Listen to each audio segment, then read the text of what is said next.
Dans l'extrême nord du Pakistan, entre vallées étroites et montagnes escarpées, vit une communauté qui a conservé son propre mode de vie peu connu, les Kalash. Cette minorité a conservé des pratiques religieuses distinctes, une langue ancestrale et un système social basé sur la transmission orale et la coopération familiale.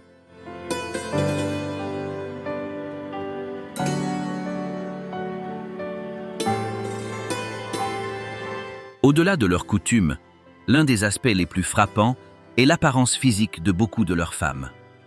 Certains présentent des caractéristiques peu communes dans la région: yeux clairs, peau blanche et cheveux blonds ou bruns. Ces caractéristiques, ainsi que leur style vestimentaire et leur expression culturelle, les ont amenées à être considérées parmi les plus belles femmes des communautés autochtones du monde. Mais la beauté visible n'est qu'une partie de sa réalité. Leur structure sociale, leurs festivals, leurs connaissances et leurs relations avec leur environnement témoignent d'une culture qui perdure encore, malgré les transformations constantes dues au tourisme, aux migrations et au changement climatique.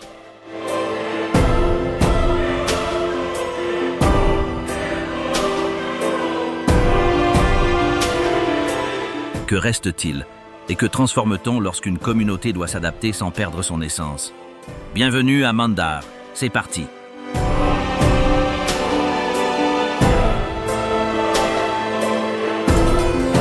Kalash, la culture qui a survécu parmi des montagnes impossibles.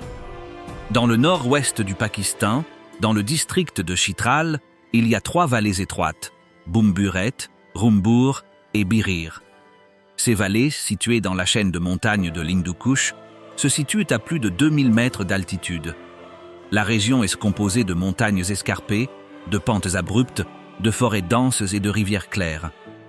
Cet environnement a déterminé les conditions de vie de la communauté Kalash pendant des siècles. Le terrain est accidenté. Les pentes sont irrégulières et les sentiers étroits et non pavés traversent des ponts en bois ou s'accrochent aux parois rocheuses. En hiver, de fortes chutes de neige recouvrent les routes et rendent la circulation difficile. Pendant les mois pluvieux, les glissements de terrain sont fréquents, ce qui rend nécessaire le maintien d'itinéraires alternatifs. L'accès entre les villes ou vers d'autres régions implique de longs trajets effectués à pied ou dans des véhicules préparés pour des conditions extrêmes. Les villages sont construits sur des terrasses en pierre qui profitent de la pente du terrain. Les maisons traditionnelles utilisent des matériaux locaux, du bois provenant des forêts voisines, des pierres de rivière et de la boue compactée. Les toits plats remplissent des fonctions supplémentaires, comme le séchage des aliments ou le stockage.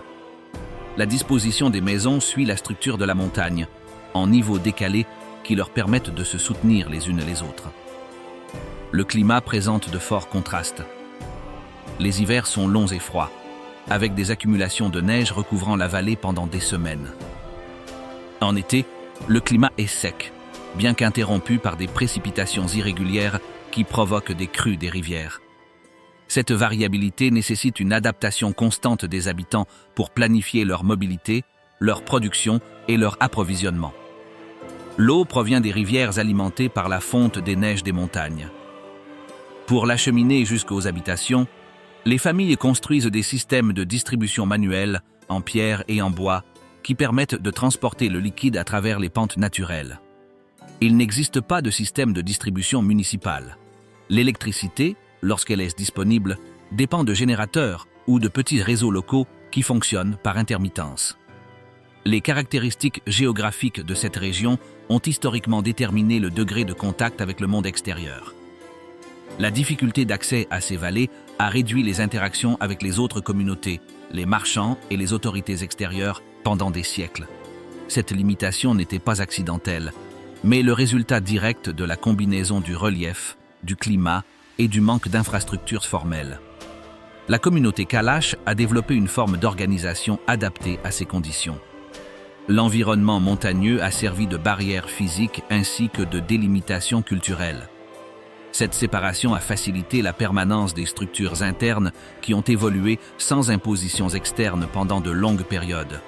Autrefois, les voies de communication avec les autres peuples étaient rares et impraticables. Cet isolement a eu un impact sur la préservation de la langue Kalachamoun, ainsi que sur la continuité des pratiques religieuses et sociales distinctes de celles de l'environnement régional. Alors que les populations voisines adoptaient des religions majoritaires, les Kalash maintenaient leur propre système de croyances, créant une différence culturelle qui persiste encore aujourd'hui. Son existence a été mentionnée pour la première fois par écrit lors de l'expansion coloniale britannique au XIXe siècle. Les rapports indiquent la présence d'une communauté rurale de montagne, avec des structures et des rituels distincts de ceux du reste du sous-continent. Malgré ces mentions, les contacts avec l'État colonial étaient limités et les conditions d'isolement restaient inchangées.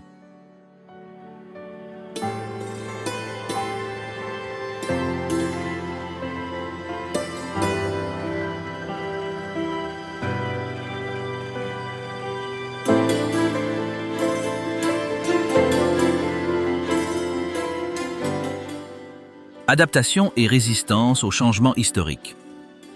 Au fil des siècles, la tribu Kalash a été confrontée à des transformations qui ont affecté sa continuité en tant que groupe culturel distinct. Son histoire comprend des déplacements territoriaux, l'expansion des religions dominantes dans la région, des épisodes d'assimilation forcée et des changements dans les relations avec les pouvoirs politiques locaux et nationaux. Au Moyen Âge, les Kalash occupaient un territoire plus vaste qu'aujourd'hui. Leurs colonies s'étendaient sur plusieurs vallées de la région montagneuse, où ils vivaient en communautés organisées localement. Le contrôle du territoire s'exerçait par le biais d'accords internes, sans autorité centralisée formelle. Cette forme d'organisation répondait aux conditions du terrain et au contexte politique de l'époque. Du XIe au XIIIe siècle, l'expansion de l'islam depuis le sud-ouest du sous-continent a entraîné une transformation généralisée dans les régions voisines. La plupart des communautés voisines ont adopté cette religion et ont intégré leurs structures sociales et politiques dans les émirats et principautés islamiques. Les Kalash n'ont pas suivi ce processus et ont continué à pratiquer leur système de croyances traditionnel. La persistance de pratiques polythéistes dans un environnement de plus en plus homogène sur le plan religieux a généré des conflits. Au fil du temps, les communautés Kalash, installées dans des vallées moins protégées, ont été soumises à des processus de conversion, de déplacement et de perte d'autonomie. Il en résulta une contraction territoriale qui conduisit la communauté à se replier dans 3 vallées principales où elle se trouve encore aujourd'hui. Entre le XVIe et le XVIIIe siècle, les conflits pour le contrôle des terres fertiles et des routes ont accru la pression sur la population Kalash.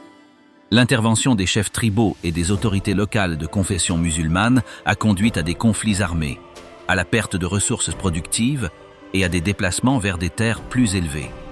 Cette situation a encore réduit l'accès à des espaces qui faisaient auparavant partie de leur quotidien. Au XIXe siècle, l'avancée de l'Empire britannique dans le nord de l'Inde a conduit à la documentation formelle de l'existence de la communauté Kalash.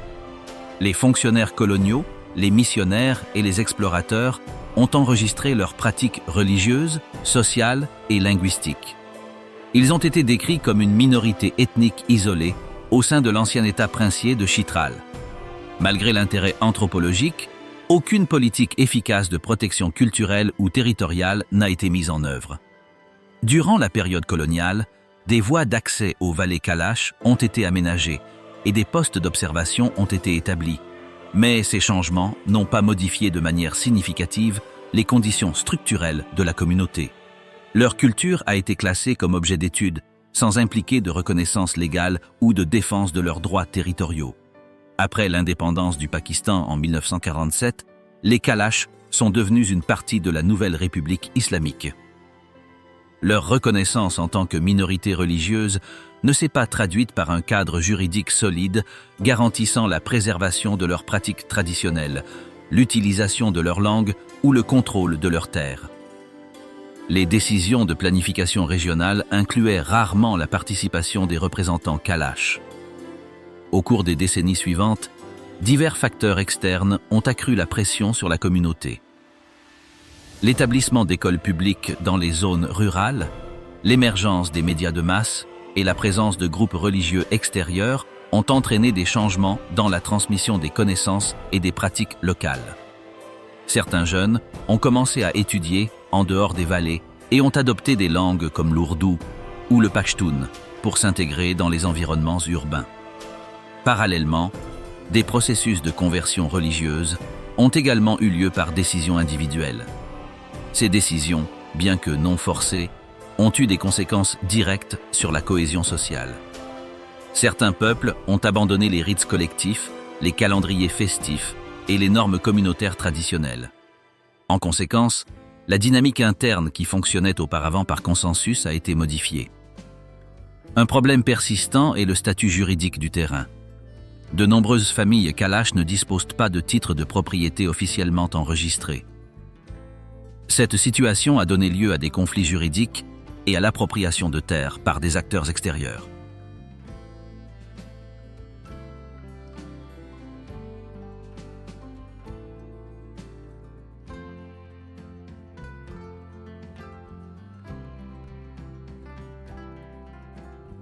Équilibre interne. Familles, clans et normes chez les Kalash. La communauté Kalash est organisée autour d'un système social basé sur la parenté, où les relations familiales et la coopération entre les clans régulent la vie collective. Dans chaque vallée, il existe de grands groupes de familles qui fonctionnent avec une autonomie interne, mais maintiennent des liens de soutien mutuel à travers des règles orales partagées. Le noyau structurel est la famille élargie. Elle est constituée de plusieurs noyaux domestiques apparentés par consanguinité ou par affinité. Les parents, les enfants, les grands-parents, les oncles et les cousins forment une unité qui partage les ressources, les devoirs et les décisions. Les maisons d'un même groupe familial sont souvent proches les unes des autres et certaines sont physiquement reliées par des cours ou des couloirs communs. Le transfert de propriété ne suit pas un système juridique standardisé. L'attribution des logements et des parcelles de terrain est déterminée par des accords entre les membres les plus âgés, en tenant compte de facteurs tels que les besoins, l'ancienneté et la répartition équitable entre les descendants. Ces arrangements sont respectés par la tradition et ne sont pas enregistrés dans les registres officiels de l'État. Les clans regroupent plusieurs familles unies par la lignée masculine. Chacun conserve une histoire orale commune et des pratiques spécifiques qui le distinguent, telles que des symboles, des histoires et des normes matrimoniales. Les mariages entre membres d'un même clan sont restreints et les liaisons avec des personnes extérieures à la communauté sont soigneusement évaluées pour éviter la perte des pratiques internes. Les décisions qui touchent plus d'une famille se prennent lors de réunions ouvertes. Bien qu'il n'existe pas de structures formelles obligatoires, ces assemblées suivent des règles reconnues par tous les participants. Les personnes les plus expérimentées, appelées quasi, agissent comme facilitateurs du dialogue. Leur légitimité repose sur le respect de la communauté, leur connaissance des règles et leur capacité à résoudre les conflits. Les quasi n'exercent pas d'autorité permanente et ne sont pas élus par des mécanismes électoraux. Leur rôle découle du consensus et de leur trajectoire dans la vie collective.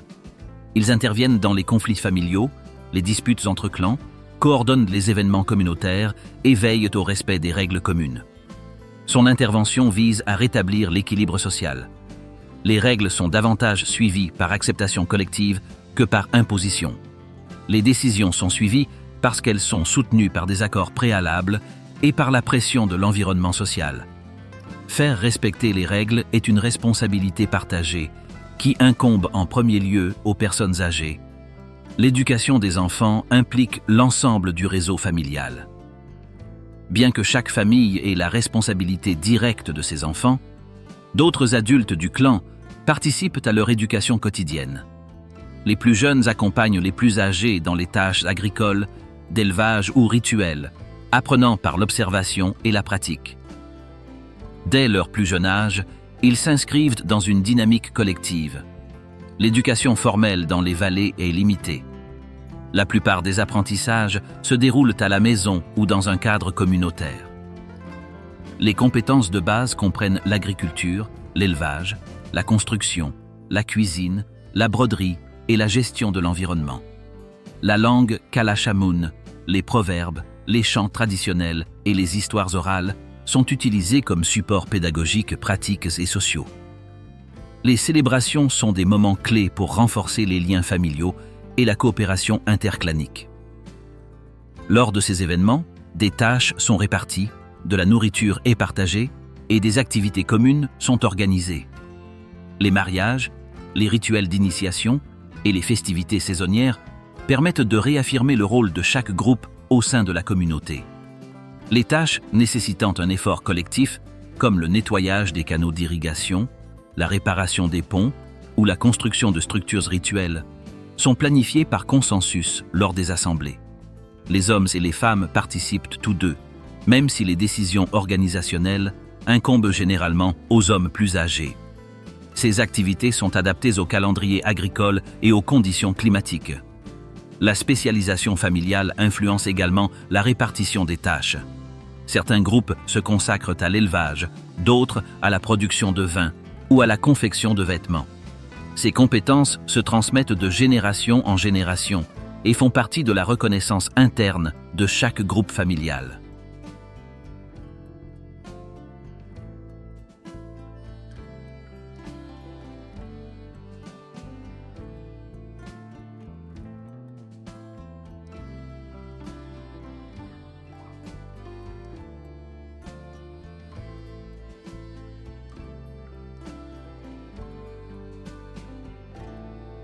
Au quotidien dans les vallées. Travail, ressources et autosuffisance. Kalash. Les activités quotidiennes de la tribu Kalash sont organisées en fonction du climat, de la saison et de la disponibilité des ressources naturelles. La journée commence au lever du soleil et se termine au coucher du soleil. Les familles répartissent leurs tâches de manière pratique en fonction de l'âge, des capacités individuelles et des besoins immédiats. Le travail est divisé par fonction et non par hiérarchie. Les hommes adultes sont principalement responsables de la garde des troupeaux. Ils conduisent des troupeaux de chèvres et de moutons sur des itinéraires qui changent au fil des saisons. En hiver, les animaux sont gardés dans des abris près des villages, tandis qu'en été, ils sont déplacés vers des altitudes plus élevées, avec de meilleurs pâturages. Ce déménagement saisonnier nécessite de passer plusieurs jours loin de chez soi. L'élevage fournit des produits essentiels tels que le lait, la viande et la laine. Le lait est transformé en fromage ou en yaourt grâce à des procédés manuels. La viande est consommée avec modération et réservée à des événements précis. La laine est utilisée pour fabriquer des couvertures, des vêtements chauds et des articles du quotidien. Ces produits sont stockés, consommés ou échangés selon les besoins du moment. Les femmes participent activement à la vie du foyer et à l'environnement productif. Ils préparent la nourriture, s'occupent des enfants, ramassent du bois de chauffage et aident aux travaux agricoles. Ils travaillent également à la confection de vêtements traditionnels par le biais de broderies manuelles. Ces vêtements, décorés de fils colorés, font partie des tenues quotidiennes et des célébrations. Le savoir-faire pour les fabriquer est transmis de mère en fille sans instruction formelle. L'agriculture occupe une place centrale. Les familles cultivent du blé, du maïs, de l'orge, des lentilles et des haricots dans de petites parcelles près de chez elles ou sur des terrasses de montagne. Des fruits tels que des abricots, des noix, des raisins et des pommes sont également plantés. Aucune machine n'est utilisée. Les outils sont fabriqués à la main et localement. Le calendrier agricole s'adapte aux saisons. Semer au printemps, récolter avant l'hiver. Durant les étapes les plus exigeantes du cycle agricole, les membres de la communauté collaborent pour accélérer la récolte ou la préparation de la terre. Les activités sont coordonnées entre les familles voisines en fonction des disponibilités et des affinités. Il n'existe pas d'autorité centralisée pour les travaux, mais il existe une reconnaissance informelle de l'expertise de certains membres dans l'organisation des sessions. La conservation des aliments est une pratique essentielle. Les zones surélevées, sèches et ventilées à l'intérieur des maisons sont utilisées pour stocker les céréales et les fruits. Le blé, le maïs et les noix sont stockés dans de grands conteneurs faits de boue et de bois. Cette réserve permet d'affronter l'hiver. lorsque l'accès à la campagne est difficile à cause de la neige. L'un des produits les plus caractéristiques est le vin artisanal. Il est produit à des moments précis de l'année, en utilisant des raisins locaux et des procédures traditionnelles. Le vin est fermenté dans des récipients en terre cuite ou en bois et est réservé exclusivement aux rituels religieux et aux célébrations collectives. Sa production n'est pas destinée à des fins commerciales. Le système économique Kalash ne repose pas sur les salaires ou l'emploi extérieur. La plupart des biens nécessaires à la vie quotidienne sont produits localement. Lorsqu'elles ont besoin d'acheter des articles comme du sel, du savon, des outils en métal ou des médicaments, certaines familles vendent des surplus agricoles ou des textiles faits main. Le troc est une pratique courante. Il est courant d'échanger de la nourriture contre de l'aide à la construction, du soutien au transport de marchandises ou des réparations d'outils. Cette forme d'échange ne dépend pas d'une structure formelle, mais repose sur la confiance et la réciprocité entre les membres de la communauté. L'énergie utilisée pour la cuisson et le chauffage provient du bois de chauffage. Cette ressource est récoltée dans les forêts voisines, selon des pratiques qui empêchent l'épuisement des arbres. Les familles stockent de grandes quantités avant l'hiver. À l'intérieur des maisons, des fours en terre cuite et des foyers en pierre sont utilisés pour de multiples fonctions. L'accès à l'électricité est limité.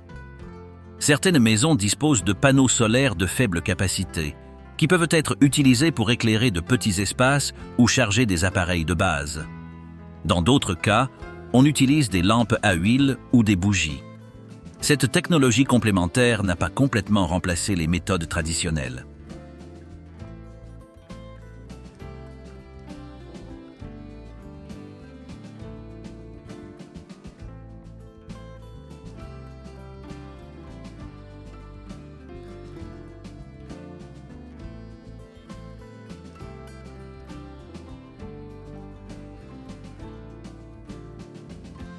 Entre chants et sacrifices. L'ordre spirituel. Kalash. Le système religieux de la communauté Kalash est polythéiste et structuré autour du culte de multiples divinités. Ces divinités sont associées aux éléments naturels, aux cycles agricoles, aux forces invisibles et aux aspects collectifs de la vie. La religion ne repose pas sur des textes sacrés ou des temples permanents, mais sur des pratiques transmises oralement, des rituels cycliques et des espaces consacrés dans la nature. Parmi les principales divinités se trouve Dezo, identifié comme le dieu créateur. Balumin est associé à la fertilité et aux fêtes, tandis que Mahandeo joue un rôle protecteur pour le bétail et la sécurité de la communauté. De plus, il existe des esprits mineurs liés à des lieux spécifiques tels que des rivières, des forêts, des montagnes ou des sources naturelles. Chaque entité spirituelle a des fonctions différentes et son invocation dépend du calendrier rituel ou de situations spécifiques. Les rituels se déroulent sur des autels en plein air, connus localement sous le nom d'altaristas, ou dans des zones boisées délimitées par des pierres et du bois. Ces espaces sont considérés comme sacrés et sont séparés des activités quotidiennes. L'accès est réglementé par des règles communautaires qui établissent qui peut participer et dans quelles circonstances. La figure chargée de guider les rituels est le prêtre traditionnel ou le chaman. Cette personne n'occupe pas de poste permanent ou héréditaire. Elle est sélectionnée en fonction de sa connaissance des prières rituelles, de son expérience dans la conduite de cérémonies et de son comportement au sein de la communauté. Leur fonction principale est de coordonner les sacrifices, de diriger les invocations et de maintenir le lien symbolique entre les membres de la tribu et les forces spirituelles. L'un des éléments centraux des cérémonies est le sacrifice d'animaux, principalement de chèvres. Ces événements ne sont pas à des fins commerciales ou alimentaires. L'animal est offert en signe de gratitude, en demande de protection ou en acte d'équilibre avec les divinités. Après le rituel, la viande est distribuée aux participants ou consommée sur place, selon le but de la cérémonie. L'ensemble du processus est accompagné de chants, de prières et parfois de danses de groupe. Le calendrier rituel s'articule avec le cycle agricole. Les premiers semis, le début de l'été, les récoltes et le solstice d'hiver marquent des moments clés des cérémonies. Chaque vallée varie dans la forme et le calendrier de ces célébrations. Mais toutes conservent la logique commune de gratitude, de renouveau et d'appel à l'équilibre avec la nature. Au lieu de temples formels, les Kalash utilisent des structures rituelles temporaires ou des espaces naturels marqués par une utilisation continue. Une clairière dans la forêt, une pierre de forme particulière ou une source d'eau peuvent devenir un site cérémoniel à des dates précises.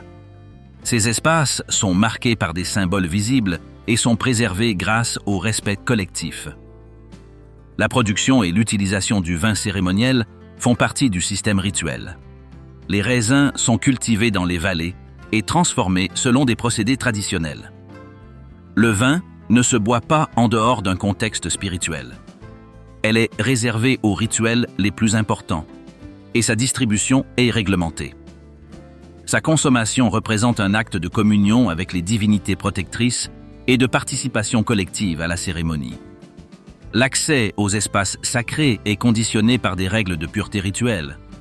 Les personnes qui traversent des états considérés comme transitoires, comme les règles chez la femme ou un contact récent avec la mort, doivent subir une période de purification avant de retourner aux activités religieuses. Ces restrictions n'impliquent pas de sanctions, mais plutôt le respect de règles établies par la tradition. La religion Kalash distingue l'espace fonctionnel et l'espace spirituel. Les maisons, les champs, les routes et les pâturages appartiennent au domaine humain. En revanche, les hôtels, les bosquets rituels et certaines sources d'eau sont considérés comme étant exclusivement destinés à un usage spirituel. Cette séparation se reflète dans le comportement, le discours et les vêtements portés dans les contextes cérémoniels. Les chants rituels sont une partie essentielle du système de croyance. Ils ne sont ni écrits ni enregistrés. Ils sont appris par la répétition et entonnés dans des contextes spécifiques. Certains invoquent des divinités particulières, tandis que d'autres racontent des épisodes mythiques ou accompagnent des actions symboliques lors d'offrandes. La transmission de ces chants se fait lors des festivités, où les enfants et les jeunes observent et mémorisent avec l'aide des adultes.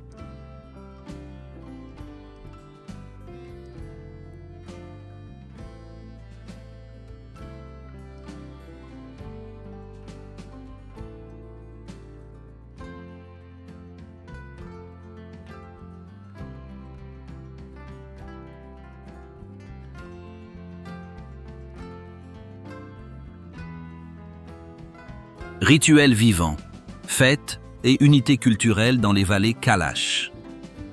Les festivités de la communauté Kalash sont des moments essentiels d'expression collective. Elles sont célébrées à des dates spécifiques de l'année et coïncident avec les cycles agricoles, les changements saisonniers ou les événements importants du calendrier traditionnel. Ces célébrations renforcent l'identité partagée, renforcent les liens sociaux et renouvellent l'équilibre spirituel de la communauté. Le festival Joshi, également connu sous le nom de Shilim Jusht, marque l'arrivée du printemps. Elle se déroule entre les mois de mai et juin. Pour cette célébration, les 3 vallées Kalash se préparent pendant plusieurs jours avec des tâches spécifiques, telles que nettoyer leur maison, préparer des plats traditionnels et confectionner ou restaurer des vêtements brodés. Les femmes, en particulier, présentent leurs plus belles tenues avec des fils aux couleurs vives et des accessoires caractéristiques. Pendant Joshi, des offrandes sont faites aux divinités protectrices, des feux de joie sont allumés, des processions sont organisées et des activités communautaires sont organisées. Les cérémonies comprennent des rituels de purification collective, l'utilisation d'eau de source et le sacrifice symbolique d'animaux. La participation à ces activités est considérée comme un moyen d'assurer la protection spirituelle des récoltes et du bétail pour le prochain cycle agricole. À la fin de l'été, entre août et septembre, a lieu le festival du Cho. Son but est de remercier les divinités pour l'abondance obtenue pendant la saison des récoltes.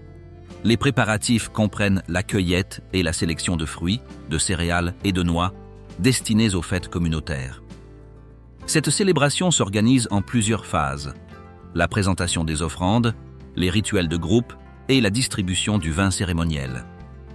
Chaque étape du Cho a des responsables désignés qui sont responsables de la coordination des espaces, de l'organisation de la nourriture et de la facilitation de la mise en œuvre du programme.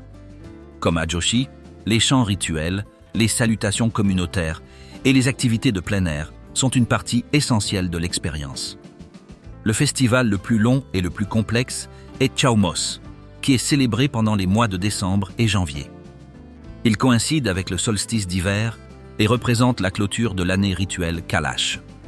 Cette célébration comprend des activités différenciées selon les tranches d'âge et les sexes et s'étend sur plusieurs jours avec plusieurs phases.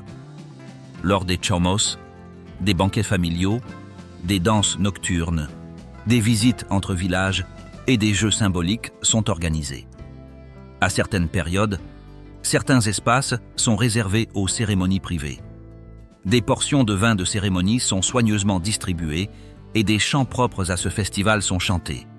Les enfants et les adolescents participent à des compétitions, à des épreuves traditionnelles et à des séances d'apprentissage de chants rituels.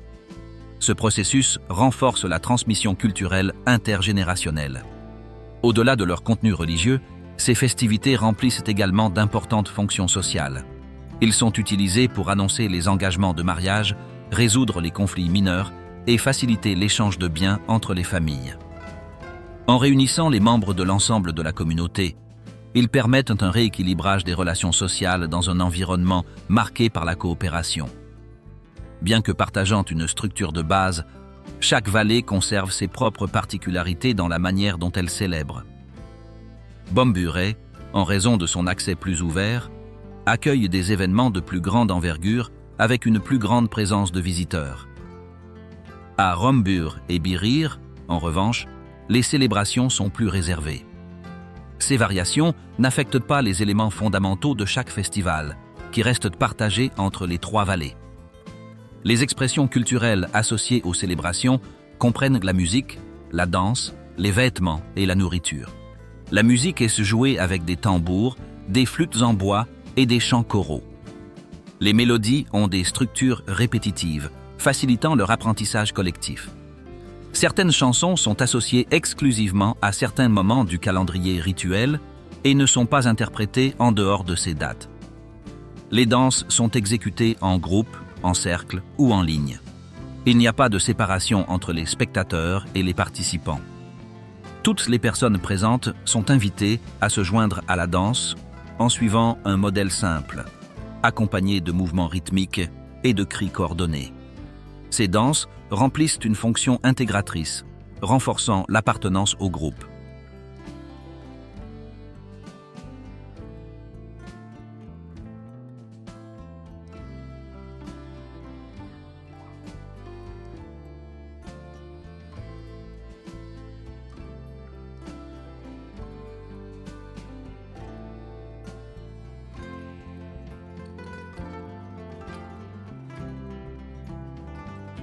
Beauté visible, esthétique, symbole et élégance féminine chez les Kalash.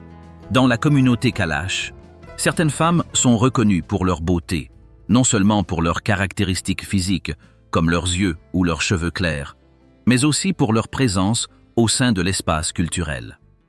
Cette perception se construit à partir de leur attitude, de la façon dont ils s'habillent lors des festivités, de la qualité de leur broderie et de leur participation active au rituel. La beauté, dans ce contexte, est liée à l'expression de l'identité et au respect des codes esthétiques hérités.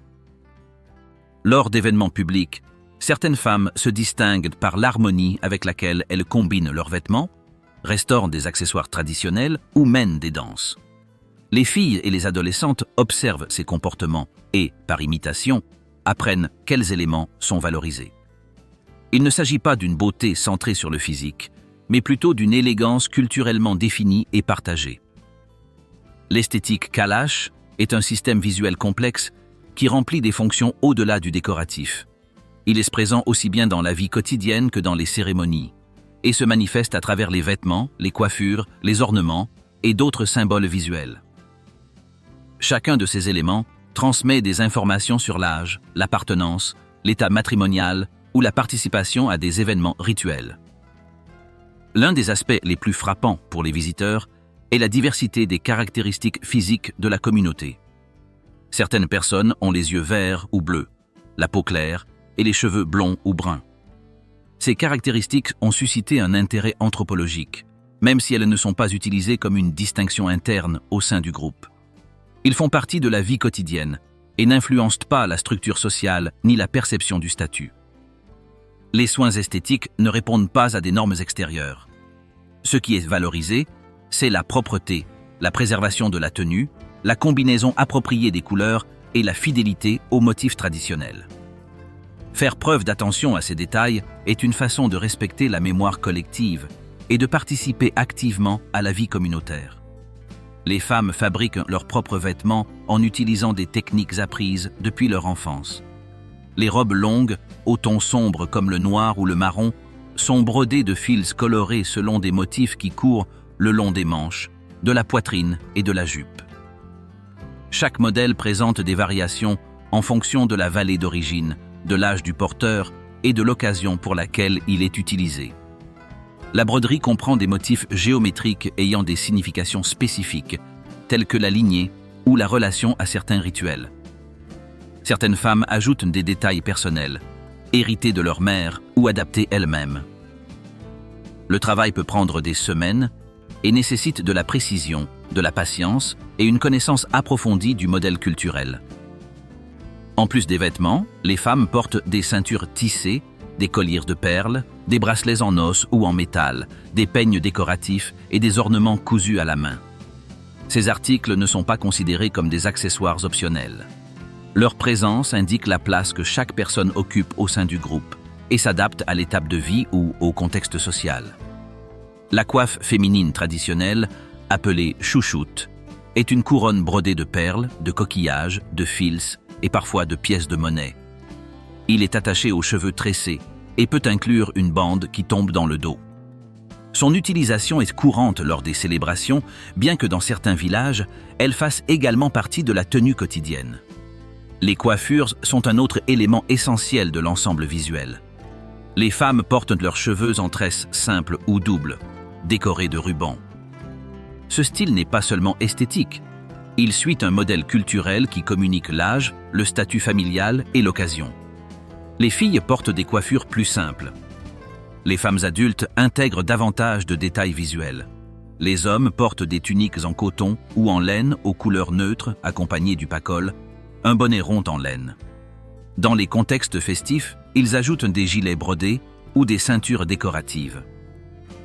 Bien que sa tenue soit moins élaborée que celle des femmes, elle suit également un code visuel précis. Lors de certains rituels, la peinture corporelle est appliquée avec du charbon de bois, de la terre pigmentée ou des huiles. Des lignes sont tracées sur le visage, les mains ou les bras, selon l'événement. Ces marques sont temporaires, mais elles renforcent la participation spirituelle. Les matériaux sont préparés à la maison et peuvent être appliqués individuellement ou en groupe.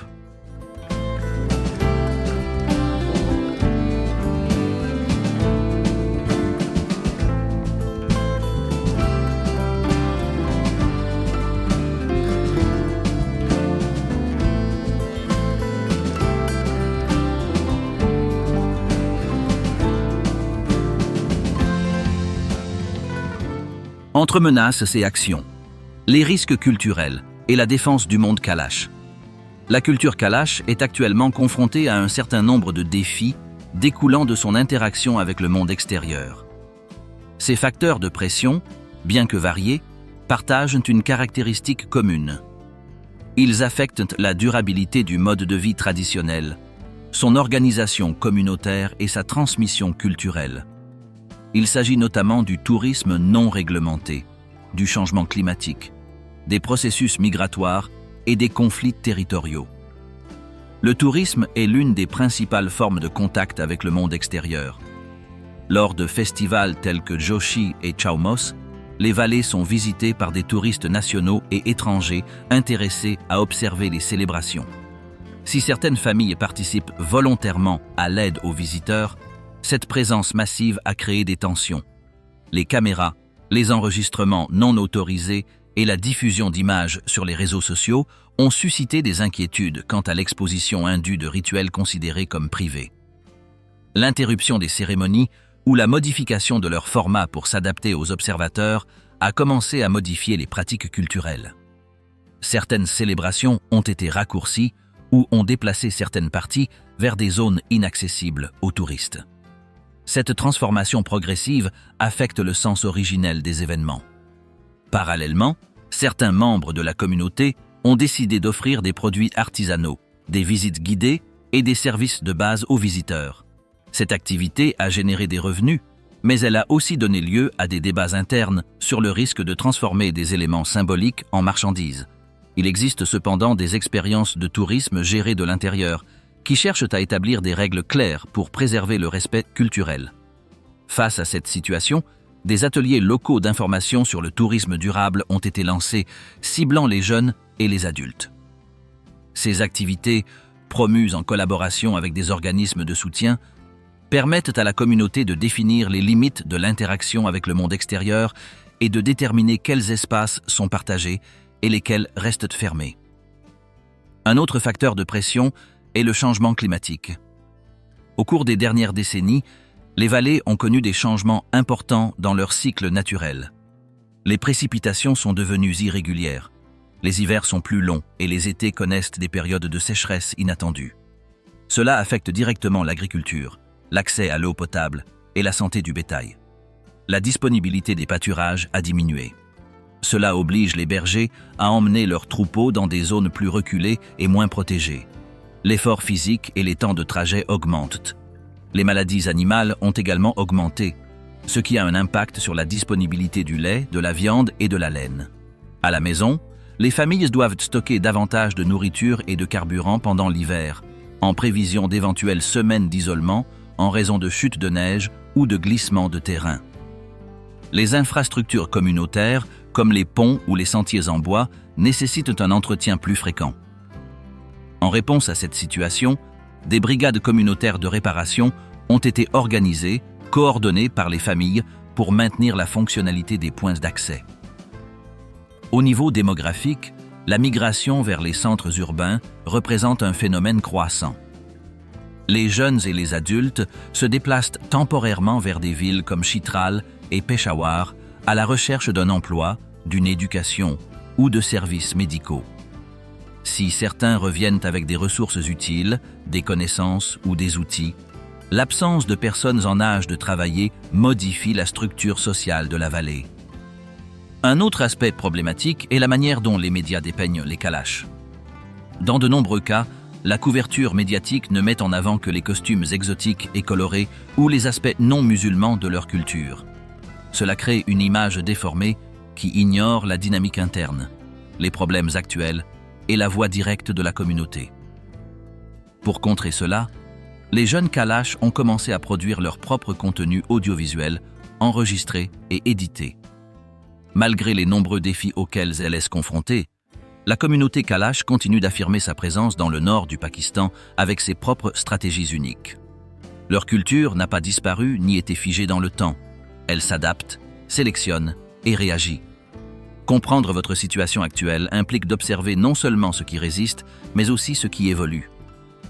Au milieu de transformations constantes, les Kalash maintiennent une identité qui n'est pas définie uniquement par leur passé, mais aussi par leur capacité à répondre au présent.